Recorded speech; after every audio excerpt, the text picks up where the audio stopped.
Mom collapsed. The sudden message from my daughter, Lily, hit me hard. I had divorced a year ago, and my 7-year-old Lily was living with my ex-wife, Susan. I received a call from Lily saying that Susan had gotten very thin and was now in the hospital. Lily, what's going on? I send $2,000 every month.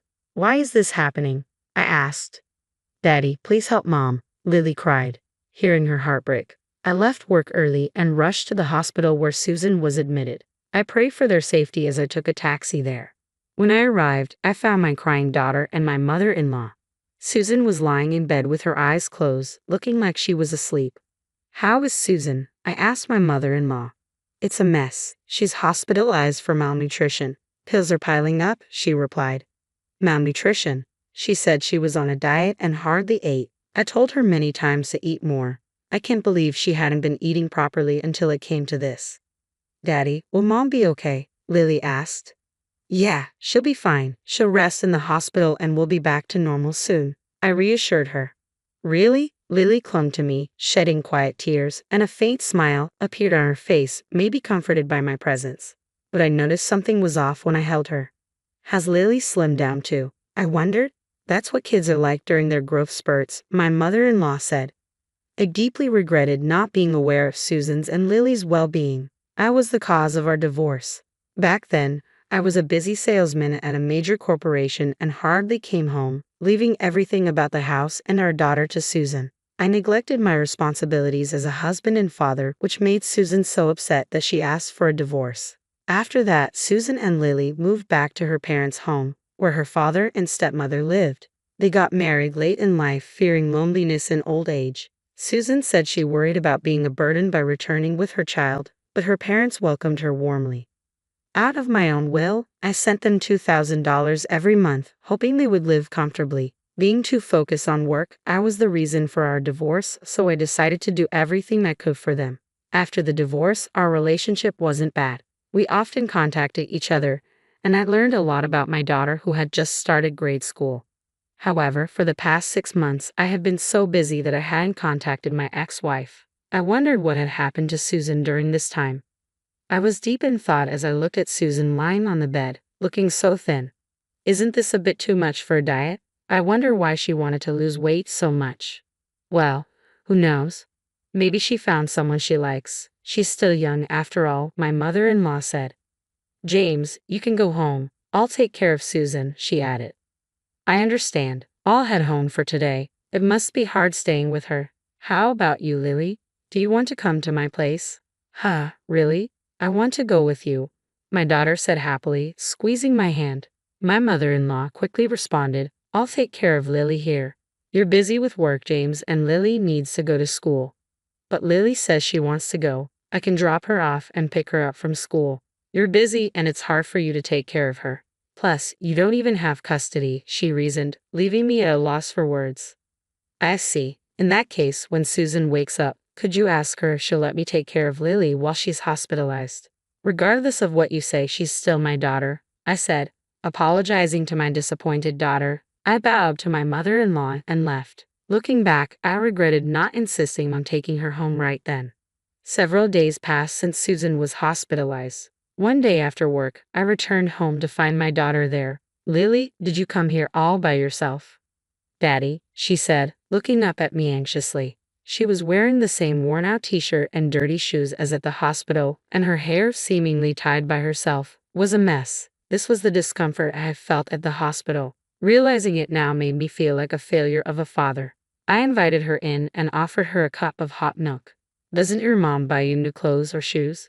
No, it's not like that, Lily shook her head, struggling to explain. I've been working hard, sending money so you and Mom could live comfortably. Has it not been enough? Dad, that's not it. Lily looked on the brink of tears. I gently stroked her back, waiting for her to find her words. After a while, she took a deep breath and said, Grandma does mean things to me and Mom. She barely lets us eat. No way. Is that really true about Grandma? It's true. I'm okay because I get lunch at school, but Mom's always hungry. That's why she collapsed. And you know, Grandma goes out every night, and when she comes back in the morning, she always badmouths me and Mom. Since living with Grandma, Mom has been treated like a servant every day. Lily's words, shouted through her tears, hit me like a punch in the gut.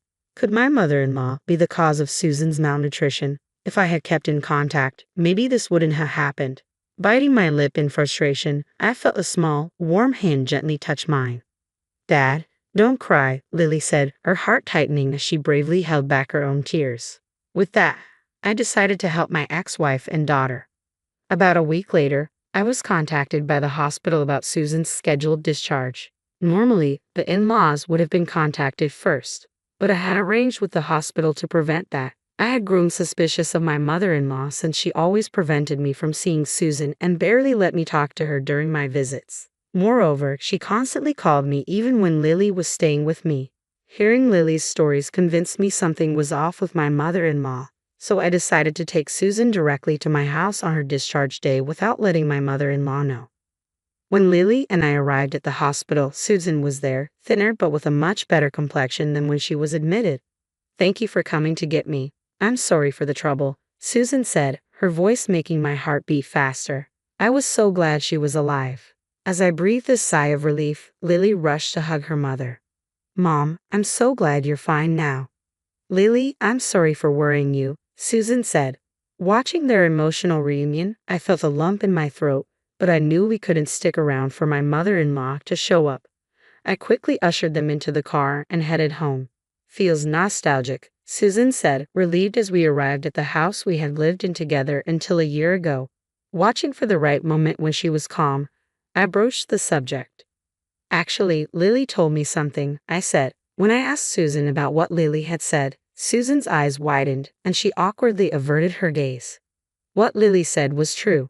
After I divorced you and moved back home, my mother started treating me like a maid. Even when I started earning money from work, my mother took all of it. There were times she wouldn't let me eat because she said I didn't earn enough." "Why didn't you talk to me about it?" "How could you say that? I couldn't ask for help because I was the one who initiated the divorce. We hadn't been in touch recently, so I thought you found a new partner. I didn't want to interfere with that." "New partner? No way. Besides, didn't I transfer $2,000 to you every month?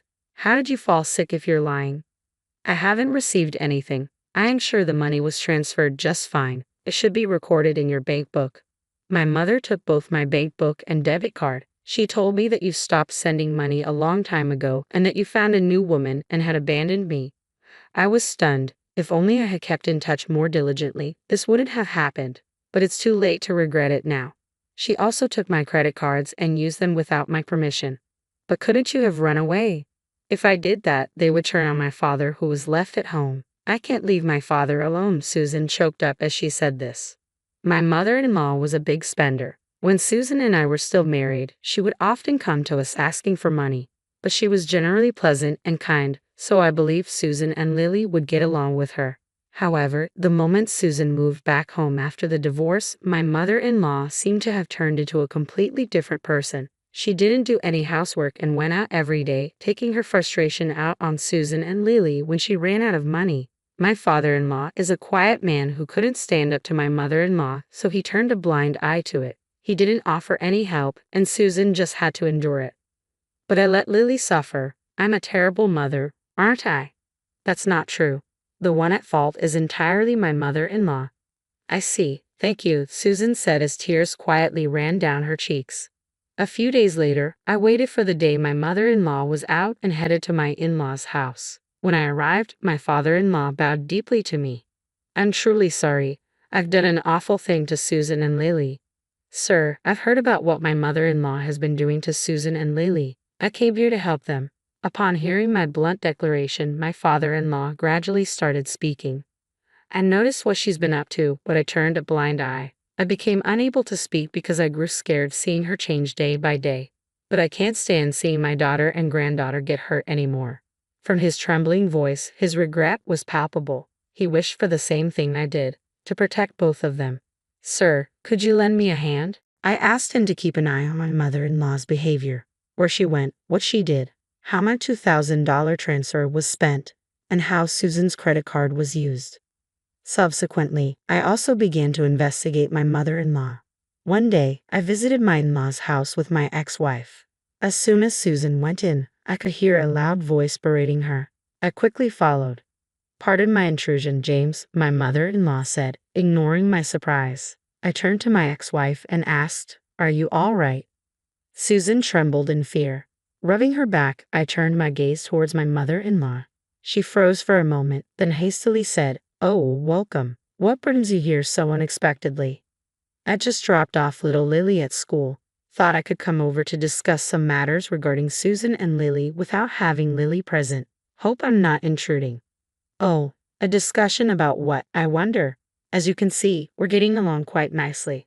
Saying that, my mother-in-law tapped Susan's shoulder, causing Susan to clearly show her discomfort. Already seated on the living room sofa was my father-in-law. I pulled Susan close and sat down nearby. "I've been transferring money to Susan's account to help out even a little bit after our divorce. Is it true you are using up all the money?" "What? What money? I know nothing about it. Susan's probably trying to cover up her frivolous spending by blaming me. What a terrible daughter." As expected, my mother-in-law pretended not to know and even tried to shift the blame onto my ex-wife. She probably thought she could brush it off. But I exchanged a glance with my father-in-law, who quietly nodded. From here, the reprisal began. "That's odd. You said that $2,000 every month, but you told Susan that I stopped sending money and had abandoned her and our daughter, right?" My mother-in-law started trembling as I spoke those words. "Teeth, that's what I heard from Susan. I didn't have control of my bank books or cards. You took them all," Susan said. "I couldn't possibly know about it. Besides, you've been using my credit card too, haven't you?" "I've received the receipts." "What have you been using Susan's credit card and the $2,000 you receive every month for?" Our questioning made my mother-in-law shake her head, insisting she didn't know. Of course, we expected her to play dumb. In the midst of this, my father-in-law brought something out from the back of the room. "Stop lying." "What do you mean? Do you suspect me as well?" my enraged mother-in-law asked as my father-in-law pulled out a few photos. "So that's where you've been going every night. You seem to have a favorite host at the nightclub. It appears you've been having a grand time using James's money and Susan's credit card. How did you?" My father-in-law and I looked into everything. Although we only had to follow you around since you were so careless, we figured out everything without much investigation. "What's wrong with using my daughter's money? I should be allowed that much. Furthermore, it seems that wasn't enough money for you. You've been tricking money out of widowed men like my father, almost akin to marriage fraud, haven't you?" "Shut up. It's the victim's fault for being fooled." My mother-in-law brazenly shrugged off the evidence. "I thought this man had money when I married him, but it turns out he didn't have much. Luckily, my daughter Susan has been a great contributor. Haha, men at the local senior centers are so easy. All it takes is a soft voice to have them smitten." Hearing this, my father-in-law's jaw dropped. Susan and I were at a loss for words. "We're calling the police." "No, anything but that." At the mention of the police, my mother-in-law turned pale, but I went ahead and called them. "Why would you call the police? This isn't looking good for me." "So you're aware that what you've done is wrong?" "Just don't call the cops. I apologize for everything. Forgive me." "Judging from your attitude, it seems like you've done this before." "Don't worry, we'll have the police conduct a thorough investigation."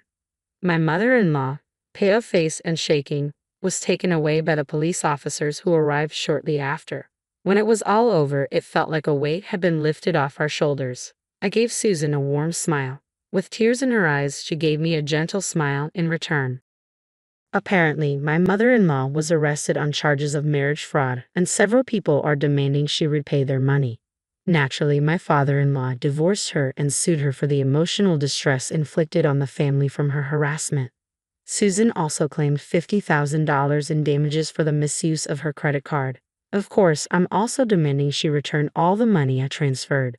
My mother-in-law, who is now behind bars, doesn't seem to have an easy life waiting for her when she's out. As for me afterwards, I said to Susan, "Please marry me again. This time, I'll protect you and our daughter. I won't make you cry anymore." We had once led a misguided marriage life, but this incident made me realize the importance of my ex-wife. Hearing my words, Susan cried, thanked me, and held my hand tightly. Now our family is starting a new life. This time, I will protect this happiness thoroughly.